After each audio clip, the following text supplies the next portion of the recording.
shorter. It's marginal. I would have expected actually a bigger difference, but the difference is not as big. This is with 3 persons, this is with 4 persons.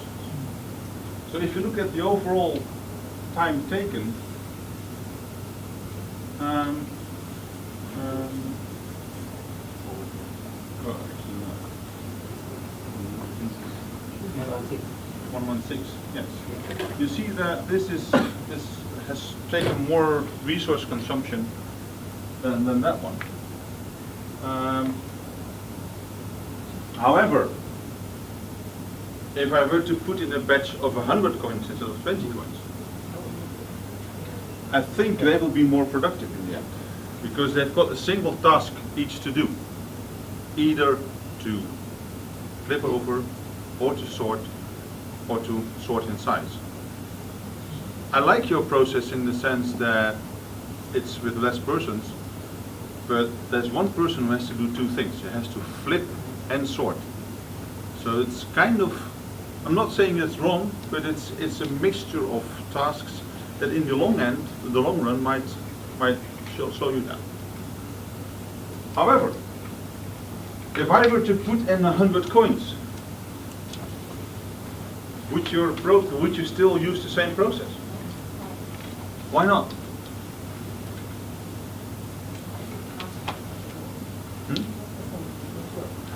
Yeah, okay, but even then, would you still use the same process? Well, there's one thing. Okay, if I were to put in 1,000 coins, do it by lunch. Would you still do the same? Maybe. Okay, let me give you one. By the way, the process I had thought of myself was to do it in flipping, sorting, and then.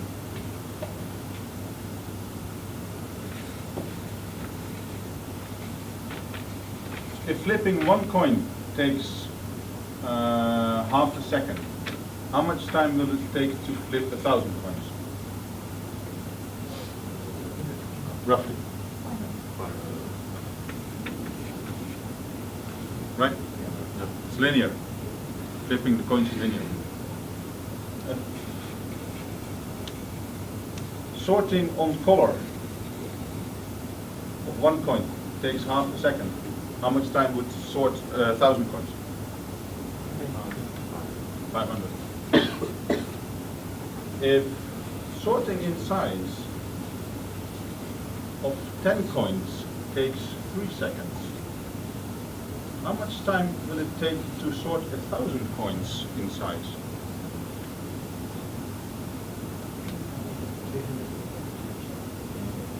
You think? Sorting in size. Okay. The bigger the batch, the more it will take per coin to actually sort it in size. So this will not be 300, this will probably be more in the sense of 3,000 seconds. Because it's a non-linear task. The first 2 are linear tasks. The last one is not. So if you really start to work with bigger batches, you might need to put more resources in sorting on size. So that's one of the things that is also in looking at efficiency of work. Look at the complexity of the work in batch sizes. So not all algorithms, not all ways of working scale up as easily as other ways. I mean, if you look at sorting, I don't know if you know anything about sorting algorithms, one of the ways to sort most efficiently is to have a group, split it in half, sort these 2, and then merge them again, instead of sorting them all. If you have a really big batch, split it in 16 groups, sort each of the 16 groups, and then split them, merge them by 2 by 2, and then have them in the end sorted. So there are more efficient way of sorting by size than by just having one person doing it. So that's one of the things that is also part of process design, is look at the scalability of your process. You have solved it in one way, what would happen if I ask you to do it for a batch size much bigger? Because anything you can do in smaller size will not say that it's the most efficient way to do it for bigger sizes as well. Okay, once you've now done the process once, are there steps that you would change based on the experience you just had?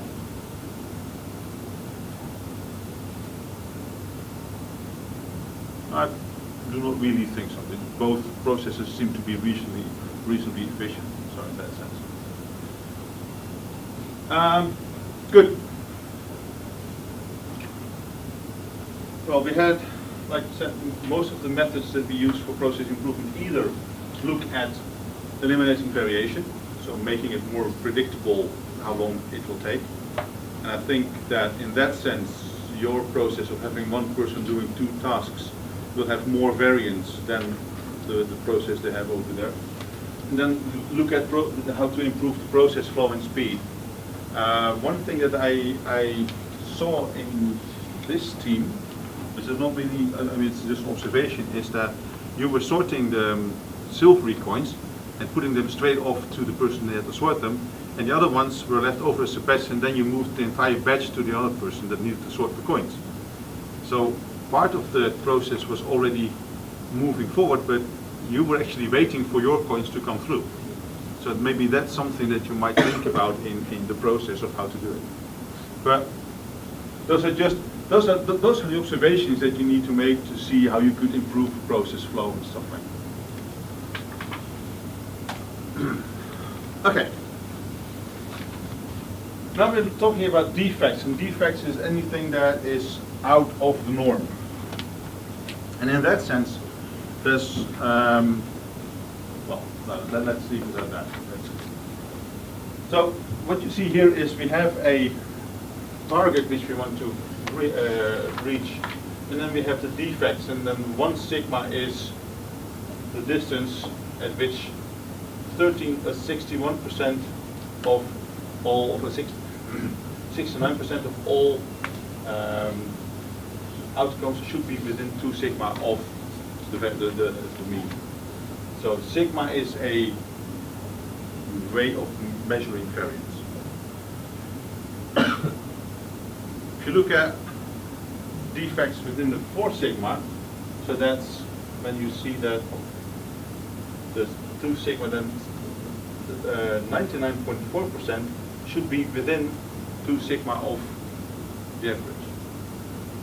So you try to get as much as possible of the defects within the bounds. And then you see this as an overview. If you're on sigma level 1, 30% of your products will be good, and the number of faults per million products is quite high. If you look at sigma 6, this is why it's called 6 sigma, you have 99.99966 of good products, and only 3.4 products out of a million are defective, are not good. So this means that if you move down the level of sigma that of control that you get, you will see that the number of products that are defective decreases quite rapidly.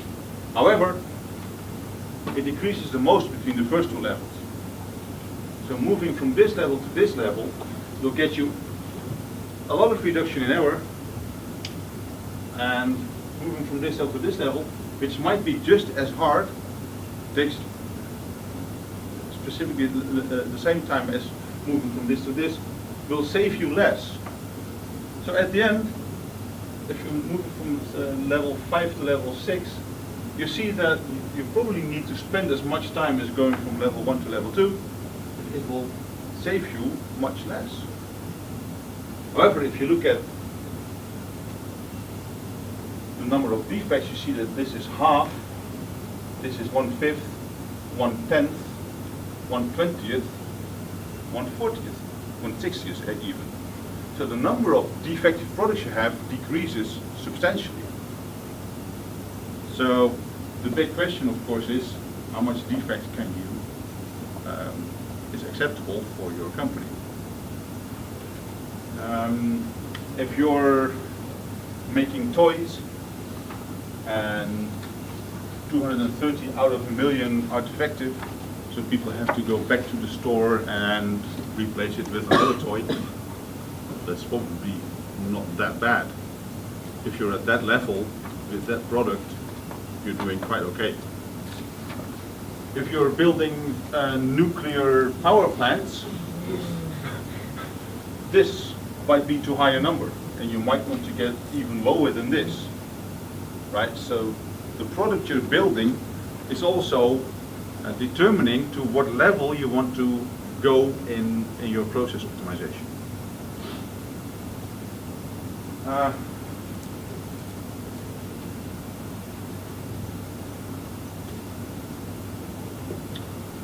So, if you want to improve the process flow and speed, we need to look at a number of things.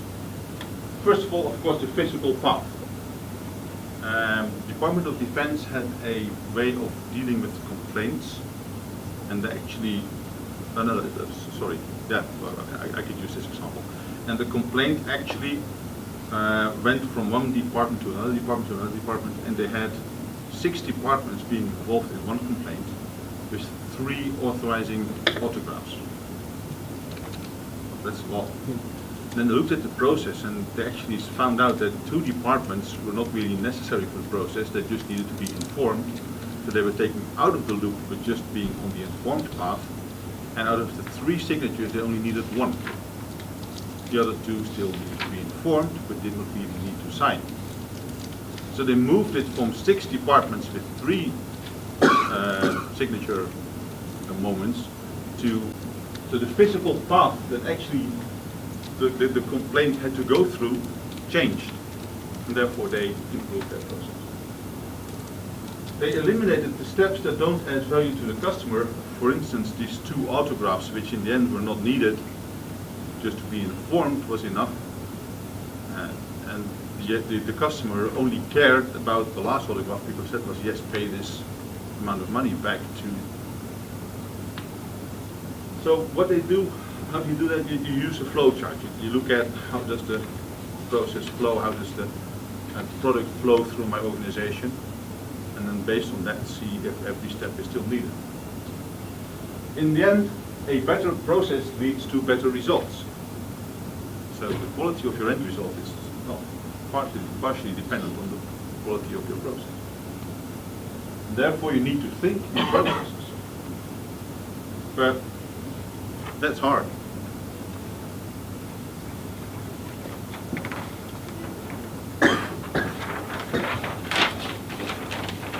Why is it so hard to think in processes?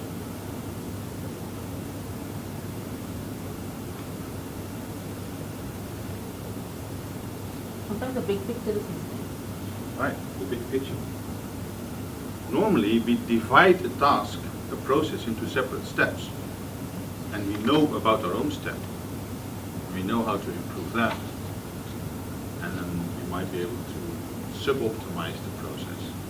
But the bigger picture, how it really is for overall, well, that is where most companies, well, they actually have people that are outside of the departments that look at the bigger picture.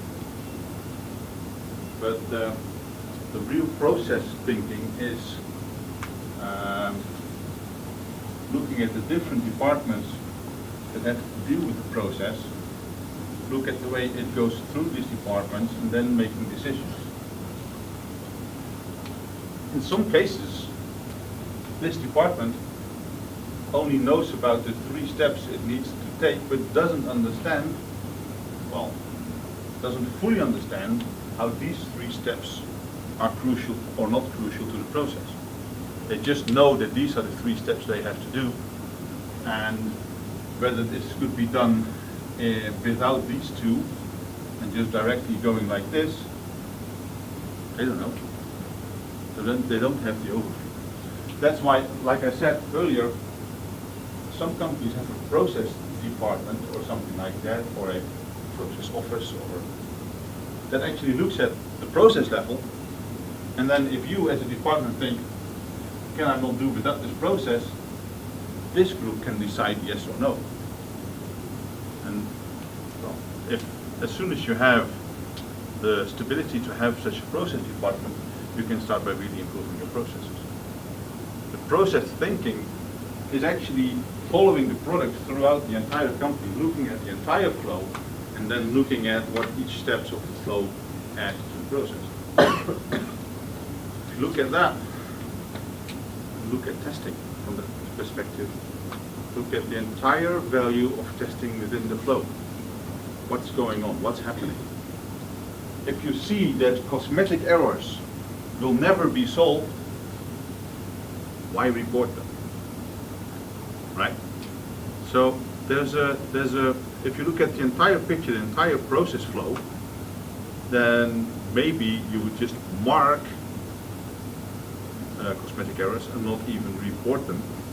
And then maybe once in a while do a big sweep of these minor defects or these cosmetic defects. Actually, I had one company where they had two kinds of releases. They had a functional release where they actually did new functionality for customers, and a technical release. And these were intertwined.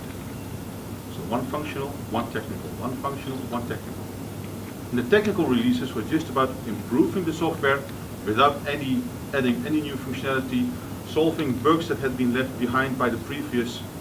So there's actually, they made a conscious choice to do it like that, because they knew that if they were just each release was a mix of technical and functional, that they would just have heaps of technical stuff, and actually the business was not waiting for new functionality every 3 months either, because they wanted to have stability in their processes as well. So in this way they had a nice flow between the two. And that's by looking at the big picture, not just looking at your own process.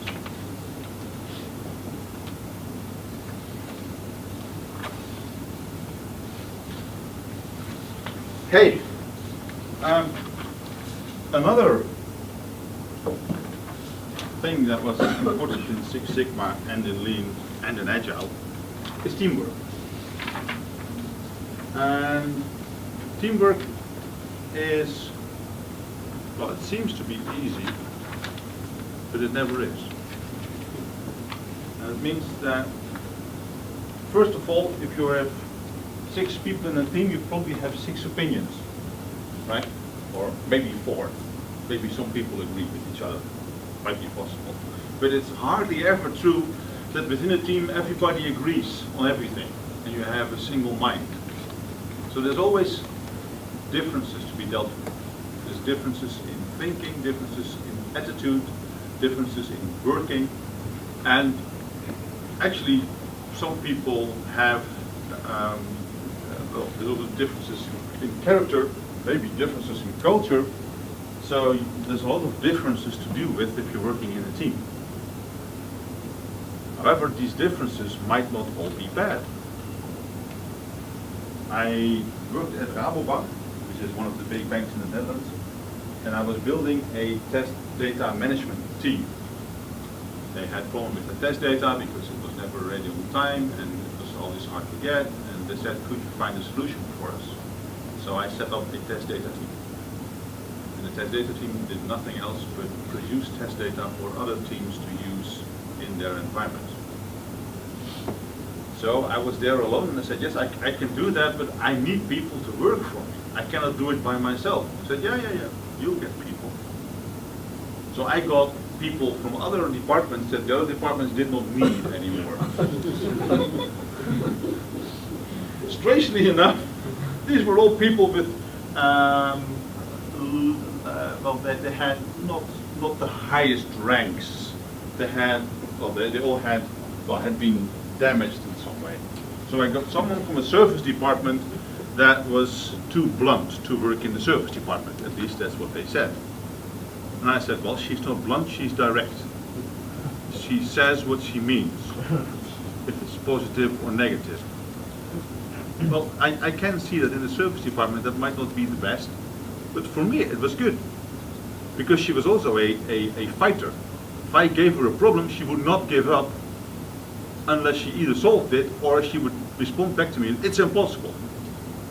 Good. So I put her on the hard problems. I got someone who was a process thinker. He had been burned out because he was overthinking stuff. But I needed a process thinker. I needed someone to help me set up the processes, so I used him for that. I had a developer, well, who was just bored with his job, so because he was, well, actually working for the same department for a long time. And I had all kinds of challenges in developing because, well, nothing was done yet for test data, so I had all kinds of different tasks for him in development. So in the end I had a team of 6 people. I used them each for their strengths, and I had a running team. Because of the fact that there was an open environment. I make mistakes, they make mistakes. I would tell them when they did something wrong, they would tell me when I did something wrong. I was their manager, but that doesn't mean that I do not make mistakes. I'm just part of the group. So, necessary skills to do it really right is to listen. And to listen doesn't mean to hear, but to also do something with what you hear. And according to my wife, that's my problem. To listen very well. So I need some guidance in that. You need to be able to brainstorm. You need to be able to put stuff on the table, to come with ideas. And the problem with brainstorming is that to postpone judgment, because an idea which might be very stupid, might seem very stupid in the beginning, might be the best of all. So if you brainstorm, let it go. Don't judge. Don't say when someone says something, oh, that will never work. Because it might. You do not know. So brainstorming is being open-minded, not judging, taking it all in. And then organize and manage the ideas that you get. Because if you brainstorm, you get 50 solutions, and you probably only have time and money and resources to do 3. Pick the best 3. And then make a decision on how to do it. So that is part of the team work, and that is sometimes hard, is to be able to say, okay, I think we should do it like this, but the team has decided to do it like that, let's do it like that. And not in the meanwhile still try to do it like this. Because the team has made a decision to do it like that.